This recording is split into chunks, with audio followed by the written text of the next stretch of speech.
Ever notice how silence can feel uncomfortable? Not loud, not dramatic, just slightly off. You're alone in a room, nothing is wrong, nothing is happening, and yet your hand drifts toward your phone. Not because you need it, but because the quiet feels too quiet. So you turn something on. Music, a video, background noise you won't even pay attention to. Just enough to remind you that you're not fully alone. And maybe you tell yourself you like being alone, you just don't like this kind of alone. The truth is, many people struggle with being truly alone. Not the visible kind, where no one else is around, but the deeper kind, where there's no distraction, no role to play, no one watching, just you and your mind. For some people, silence is where thoughts get louder. Thoughts that were easy to ignore during the day, questions that stayed hidden behind schedules and conversations, feelings that never got a proper name. So they keep noise nearby, not for entertainment, for protection. Because when everything goes quiet, something inside starts knocking, and they're not sure they want to answer. Others don't fear silence as much as they fear absence. The absence of people, the absence of connection. These are often the ones who feel most alive around others. They talk easily, they laugh, they feel energized in groups. But the moment they return to an empty space, something drops. Not exhaustion, emptiness. Their sense of energy is tied to interaction, to shared moments, to being seen and responded to. When that disappears, so does their momentum. Solitude doesn't feel peaceful. It feels like emotional hunger, quiet, persistent, draining.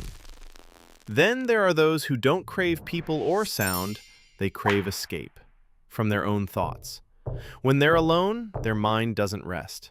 It replays conversations, rewrites past mistakes, questions everything. They remember what they said, what they didn't say, what they should have said differently. So they stay busy. Not out of ambition, but out of defense.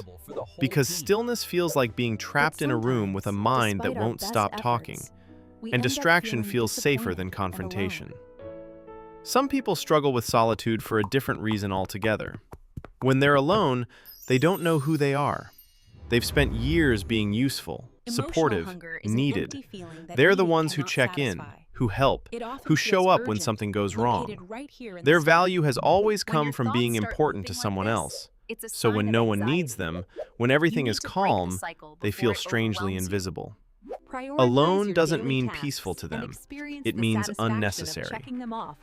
And then there are those who fear solitude because of what it amplifies: emotion. When they're alone, feelings rise without warning. Unresolved sadness, vague anxiety, questions about meaning, direction, purpose. Feelings that were manageable during the day suddenly become heavy at night. So free time becomes stressful. Silence becomes loud. They'd rather stay occupied than sit with emotions they don't know how to hold. Here's the quiet truth beneath all of this. Struggling with being alone doesn't mean you're weak. It means there's something inside you that hasn't been fully met. A need, a question, a part of you that learned to survive through noise, people, usefulness, or distraction. Solitude removes the buffer. And without the buffer, whatever is unresolved comes closer. So the real question isn't whether you like being alone. It's this: what shows up when you are? Is it restlessness? Is it fear?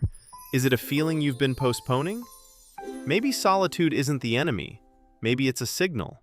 A quiet message saying, there's something here that wants your attention. And until it's heard, being alone will never feel simple.